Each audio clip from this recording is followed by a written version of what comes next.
The last one is like my favorite watch. I cannot believe it. I've never seen it. That's so cool. You know, wow, this is a really nice watch. I don't really like to bid on mega provenance watches. I might have to take that one back. 20 Rockefeller Plaza. We are back at Christie's in New York for their June 2024 sale. Let's head on inside and see what they have in store for us today.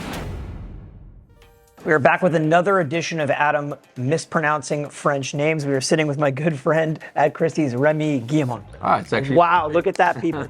So we are back at Christie's. We are going to sit down and look at a few watches that I'm actually interested in bidding. And then we picked out a couple that Remi wanted to just show off that are really interesting and cool to show you guys. The sale is in a few days, so this will come out after sale is live. But that's okay. You guys won't be able to run me up on my bids. Let's go dealer's choice. You pick out the first watch we're going to look at. Really, I think, you know, we can start with some vintage Rolexes.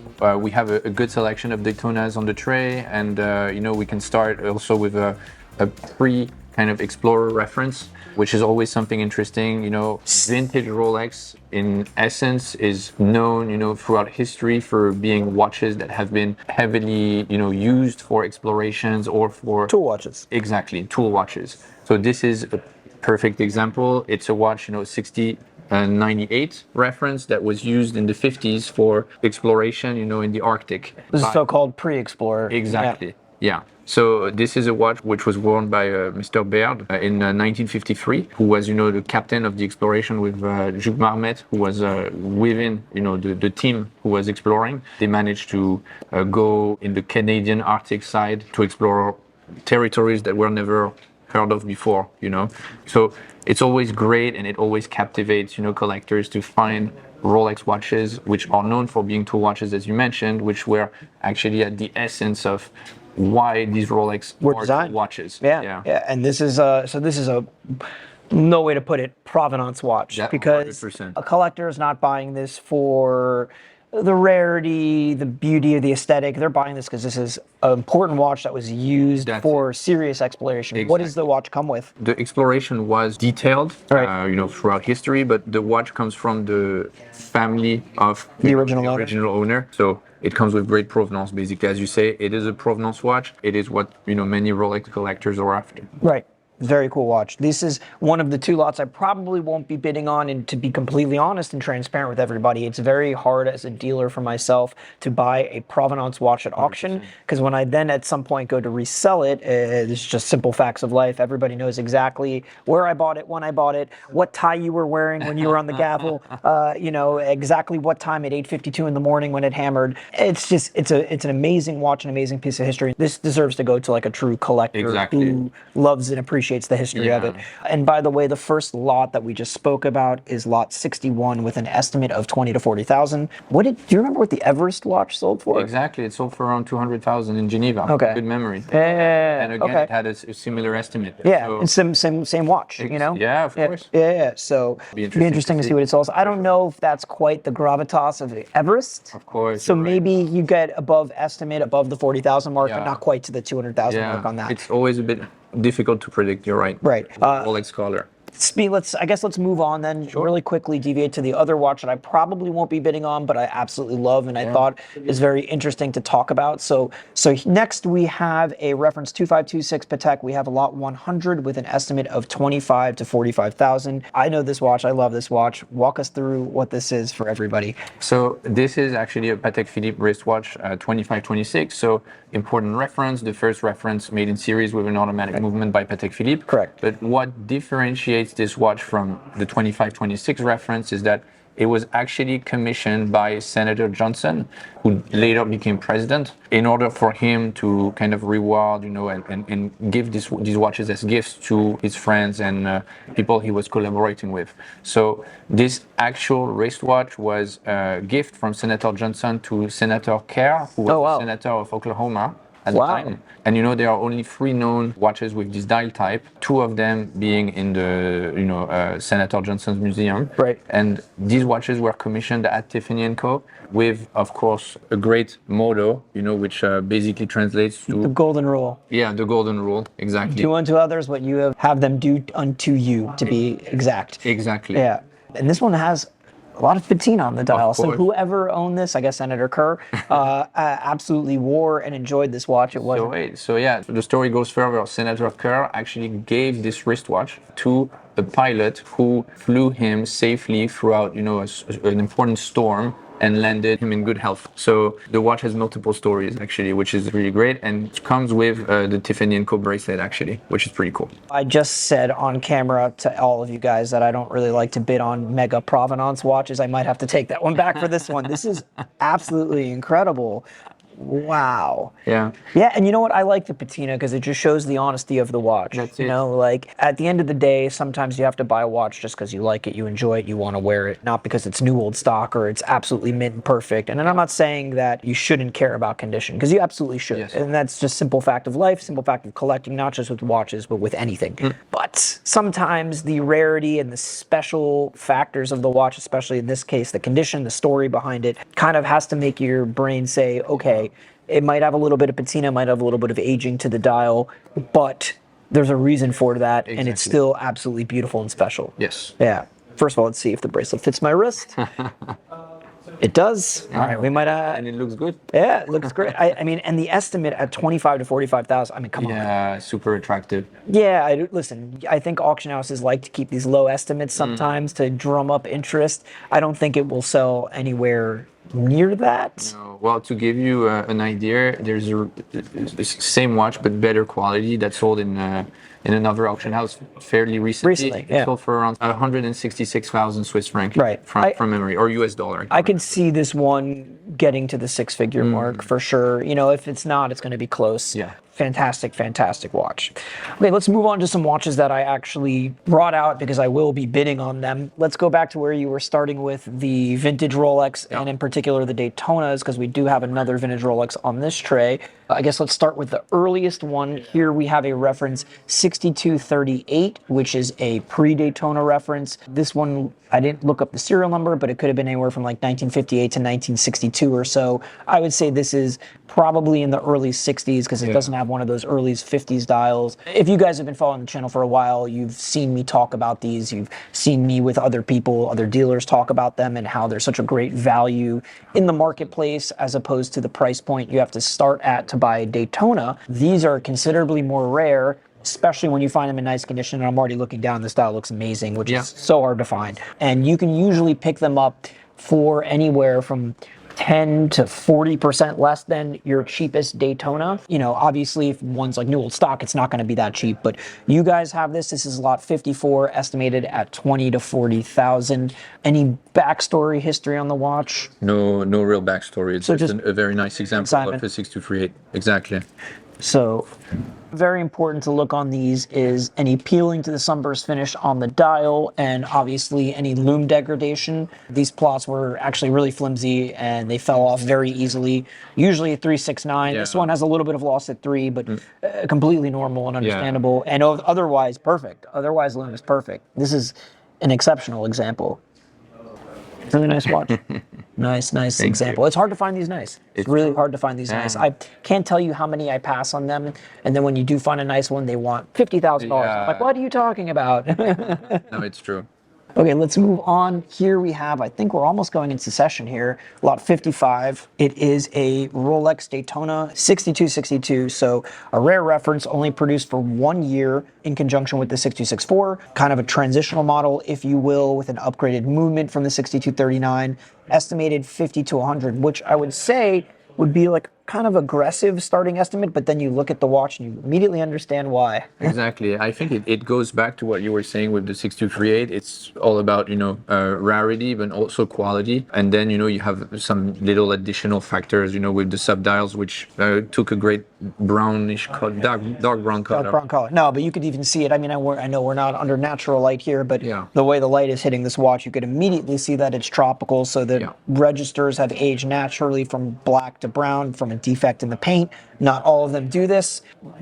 Rolex watchmakers and Rolex service centers over the years, prior to this becoming collectible, used to call these defective dials and throw them away. And I would say about 15 years ago, collectors started flocking to them because they thought it was so interesting. Prices started moving up. They command a very big premium when you have a naturally aged tropical dial. It looks like a fantastic example. And having a 6262 in general without the tropical is still already something very nice and desirable. So adding the condition, the fact that the watch is in great overall condition, as you mentioned, and very appealing with the little tropical tone, it makes it stand out from any standard 6262 watches that you can find. Yeah. Well, so far we're 2 for 2 on watches I will bid on. I will tell you guys truthfully if I don't like one of them, and I'm not going to bid on it. But we're 2 for 2. Let's go to our last Daytona. Walk us through what we have here. Let's see what's the lot number and the estimate. Of course. So 6263 yellow gold, lot number 58, and it starts with an estimate of 150,000 US. High estimate is 250,000 US dollar. What is this? 18 karat, 14 karat? Do you remember? Oh, sticker on the back. Okay, 71 N-Link bracelet. We are off to a great start. I'm going to assume, based on the way this is aged, that it's 18 karat, but I could be wrong here. Let's take a look in the catalog. I'll double check just to make sure. Wow, this is a really nice watch. I was bidding on one, Sasha and I were bidding on one of similar quality, antiquarum, in the Geneva sales a few months back, and we were the underbidders, and it sold for like $250,000 all in. But like same thing, black dial, superb condition. We have on the website right now a 14 karat champagne 6263 listed for I think 185,000, but it's 14 karat and it's champagne, so factors 18. So 18 we're already ahead, and 14 karat's technically rare, but 18 karat's more favored in the marketplace. I like both, to be honest. I like the way 14 karat cases tarnish more. You have like a beautiful patina usually on them. This is a friggin' wow watch. It comes from a private collector in the US, so that was a great find for the auction. Everything looks to be original. Black dial usually commands like a 10 to 15% premium over a champagne dial. Original bracelet, which is a rarity in and of its own. Sticker on the back. This is a wow watch. Okay, we're 3 for 3, people. So let's see round 2 if I could win this one. I didn't get the one in Geneva. That was very similar. Nice. This is nice. This is nice. Okay, I guess let's just move on to the watch that's closest to us. What do we have here? Tell us the lot number. Tell us the estimate. 222 Vacheron, lot 97, and estimate is 20 to 40. Again, another example of auction houses putting a very low estimate to get people interested. I hate to break it to people, you do not have an opportunity or a chance in hell to win this for 20,000 hammer. If you do, you're very, very lucky.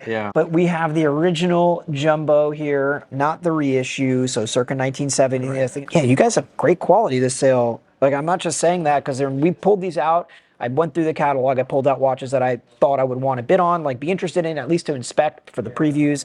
So far, it looks like we're going to be 4 for 4. Incredibly sharp on polished case. Looks to be perfect dial. Looks to be perfect lume. All numbers crisp on the back, serial number crisp, 222 stamping crisp, and these get polished a lot. Great hallmarks. Hallmarks, you generally don't have as much a concern on these because when they polish it, it's just the case back. These open from the front, so it's not like someone's removing the case back to then polish it. I've had one where they didn't realize it opened from the front and they tried prying open the back, and it was it was a nightmare. Bracelet also very tight, very long bracelet, which is important because very difficult to get links for the vintage models, and the modern ones will not fit. True. Wow, dude, you guys have some really nice stuff in the sale. This is a beautiful example, and 222s are extremely popular in the marketplace right now, especially with Vacheron relaunching it a couple years ago. I think they're going to come out with a white gold model soon, but this is the original. Exactly. And but you're right. Right now, it's a good moment for the model. So, let's see during the auction how it performs. But there's a good dynamic for the reference. Yeah, I mean, and if you're a fan of the 222. These do not come up very often, do not come up in this condition very often. You could buy the new one that looks almost identical. Every time I post the new one for sale or the vintage one for sale, people ask me which one it is because they're not sure. You're right. And I'm always going to want to have the one that you can't get. Me too. The new one, they're out there. Especially, I think, like talking about value for a wristwatch, I think, that these gold examples are good value, with regards to what you could get, for competitive distinctive models. Yeah. Really. Yeah. So definitely interesting. And again, I think I'm like you. When you see what the reissue sells for versus what the original model sells for. Right. For me, I go with vintage any day. Yeah, and the prices, I think, more or less kind of similar. You could get the newest model, or you could get one that's impossible to find and pay the same thing. Yeah, agreed. If you're looking for one of these, you generally have to be patient because you have to wait for the right one to come up in the right condition for the right price. And the new one, you could just go on Chrono24, and there's a number of sellers that have them. We've sold 3 in the past couple months. They're available. Okay. Awesome. All right. We're 4 for 4. Let's see if we can go 5 for 5. We're just going to go right down the line of what's in the tray here. We have a solid gold Speedmaster reference 145022-69BA for yellow gold. They made, I think, 1,014 of these watches. The first 28 were issued to president and astronauts. Presidents never took theirs. They put them in a museum. They couldn't accept the gift. Omega Museum, actually. Yeah, so this, thanks to a little bit of education from Sasha, is, I think the first series is Oval O, and second series is regular, so this is a second series. I was actually just bidding on one of these in heritage auctions. I did not win, and these are really hard to find, also in nice condition. That's it. Yeah, where did this watch come from? And by the way, we have lot 60, estimate is 30 to 50,000. Yeah, so private collector in the US. Okay. We try really to have nicely conditioned, and curated watches from privates. Like this, we can have great estimates, and it's always fresh, to have something new at auction and for a collector to discover it. And yeah, as you mentioned, these references don't come very often in great quality, but still, it is part of the Omega Speedmasters where, you have a cult following, and people really study them, as you mentioned, differentiate the series. A great history as well with the fact that it's numbered to approximately 1,000 pieces. Then it's so relevant, with the chase for outer space and space exploration. I just wanted to deviate from watches for a second because you keep mentioning that all these are consignments from U.S. collectors. Now, when you have U.S.-based sales, do you try to only keep it from domestic consigners? Or if somebody from Europe wanted to consign to a United States sale or vice versa, United States to Europe, are you able to do that, or you just easier for customs and stuff to keep it local? However, we try to provide a curation that makes sense, right? So there's also timing involved, right? If, for example, a Geneva sale is closed, we'll offer, to our customers, if it makes sense, to consign in Hong Kong, mostly if it's a very modern wristwatch, or New York, if it makes sense for the watch to be in the US market. That being said, being able to consign a sale locally is important, is easier, I guess. For sure. But there are circumstances where you tell the client, hey, I think this would perform better in Hong Kong versus New York. Let's send it there. Okay, fair enough. Yeah, so important thing to look for getting back to this watch is a few things. Obviously, the case polish, because this is a gold case, so when they're polished, you lose all the definition of the bevels. This does not look polished. Also, very important is the bezel, because these bezels got chipped very easily, and getting a replacement is impossible. You could get a service one from Omega, but it's not the same. Again, looks fantastic. And, obviously looking at the condition of the dial, making sure the case is not scuffed up, and the bracelet, which these always have a little bit of stretch, but these, I've seen one with links that are just destroyed. This one's pretty nice. Is it a Swiss or a Mexican bracelet? Swiss.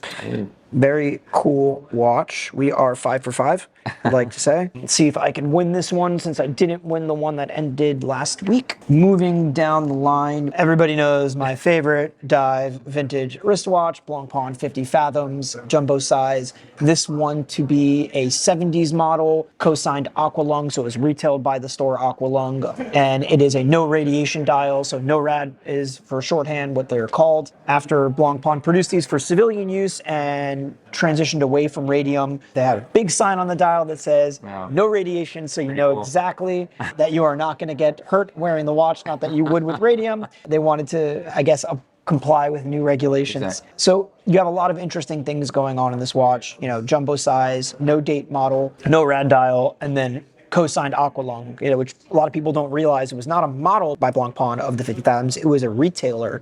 It was a store that sold dive equipment, and they would stamp Aqualung on the dial, just like Tiffany & Co. So most people don't realize that, but that's what that was for. Let's take a look at the condition.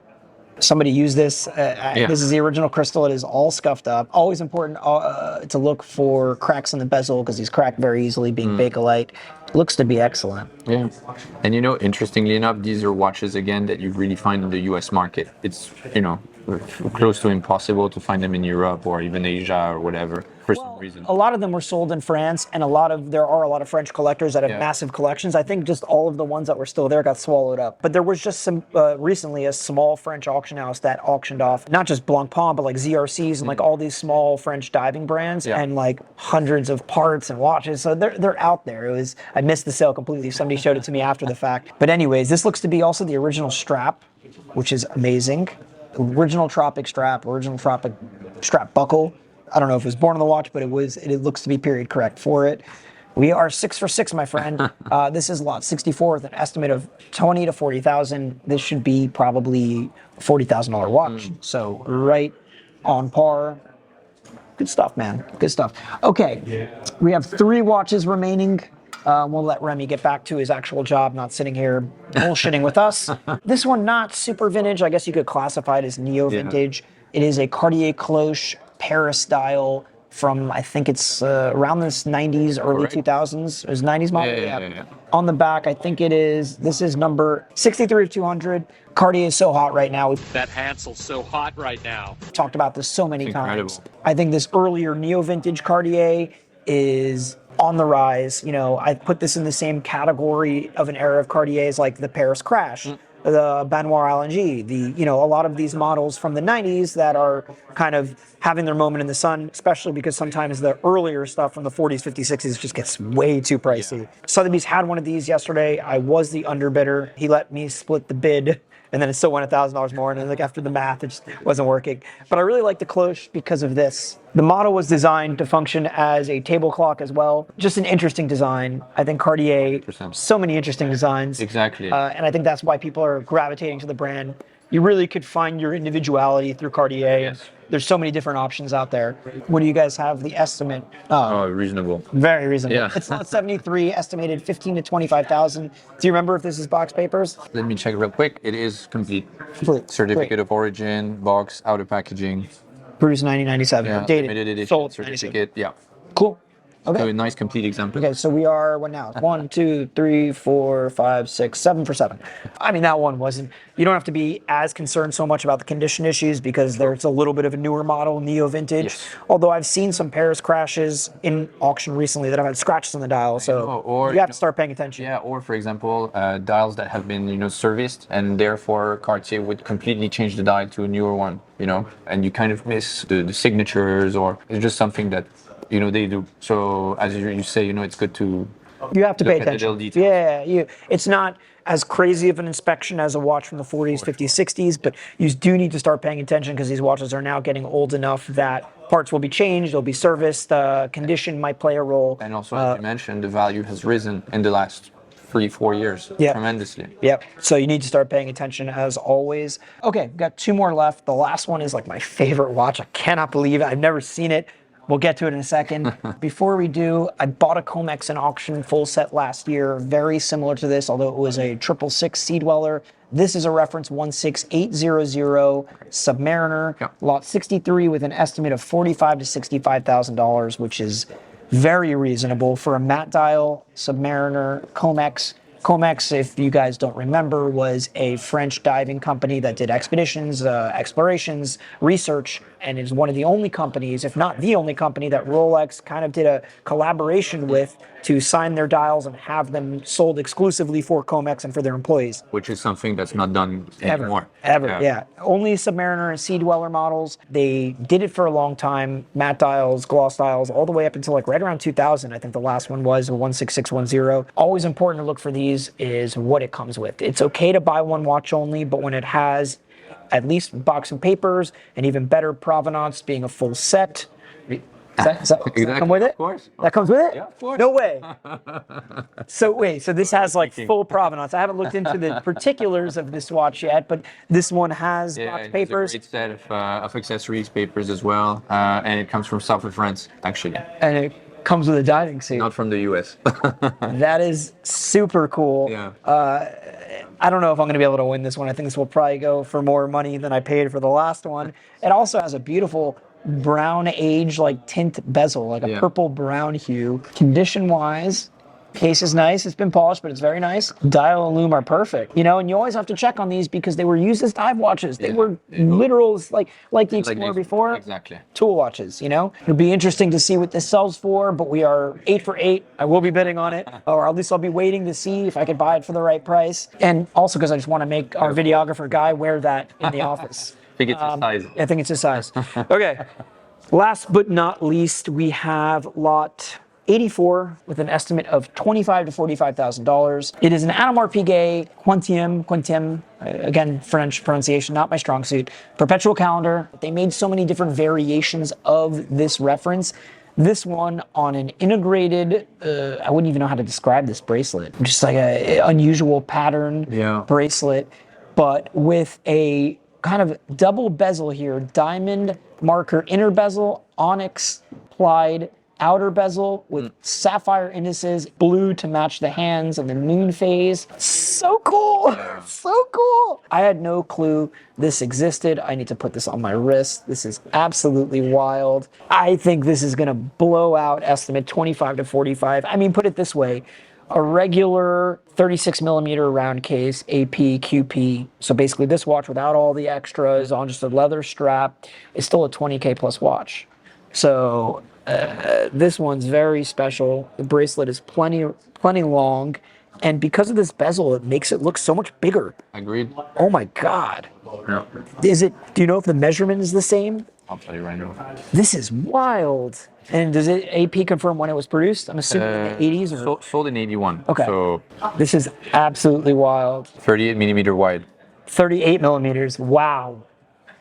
So the normal reference I think is 35 or 36 maybe, but this is 38 because of the bezels. Bezels plural. I mean, this is a watch that, you know, we've talked about before. When something special comes up in auction, you either shoot your shot or you don't, because then if you don't, there's no other opportunity. That's it. And actually, I don't remember of a similar wristwatch coming at auction in. There's been variations, but never one quite like this. Exactly. I think we went 8 for 8. 8 for 8. Well, dude, thank you so much for sitting down. I think I'm going to be bidding on everything with a very much more singular focus of winning this, maybe for my wrist, not for resale. Yeah, sure. So thank you so much for being here. As you mentioned, the auction is on June 10th. So we're all really excited, and has a great mix of vintage as well as modern pieces. Vintage is always better, so we did a selection with you, and we were flipping through the catalog, and this sale, it seems like a lot of these auction houses, you guys, Sotheby's, have transitioned into making smaller live sale catalogs, but huge online sale catalogs that spill out after the live sale finishes. So this catalog was only like 120 lots, and as I'm flipping through it, I'm like, what are we going to talk about? It's independent watch, modern watch, independent, but then towards the end of the catalog, you got a really breath of fresh air with some amazing vintage watches, and I was actually shocked because I was like, there's nothing in here, and then it was like, wow, these are some fantastic watches. Before we get started, why is that? Why are auction houses like now leaning more towards smaller live sales and longer online sales? So I think, for us, really, it's all about having concise auctions where, we're able to, for our bidders, have auctions where it's always interesting and there's no down moment where, you're behind your computer or you're in the auction room and you're, looking at your watch and thinking, okay, when is the auction finishing? Right. That's not what we want. So at Christie's, we always stay within 100 to like 160 lots. In Geneva, that's what we had. Here we have 118 watches. So it just works well, to have the focus, of clients. And also we try to curate, in a way where we offer great quality. So in that sense, if you want to have quality, it's quality over quantity. So you can't offer, just about anything. Yeah, makes sense. I mean, for me, it's probably a little bit better when there is a much bigger sale because things fall through the cracks and people are always messaging, oh my God, did you see that lot sold so cheap? And I'm like, yeah, well, there was 350 lots and everybody's exhausted. It's in the middle of like 5 other modern watches sandwiched in and, you can't keep track of everything. It's so difficult. So with a more concise sale, I think it's easier for bidders to stay focused, like you said, not get tired, not get distracted. But it seems like you put together a nice little selection for this June sale. Thank you so much for sitting down with us. Sale is Monday, right? Exactly, on the 10th of June. I will not be here, but I will give you a list so you can call me for phones. Perfect. Thank you, brother. Pleasure.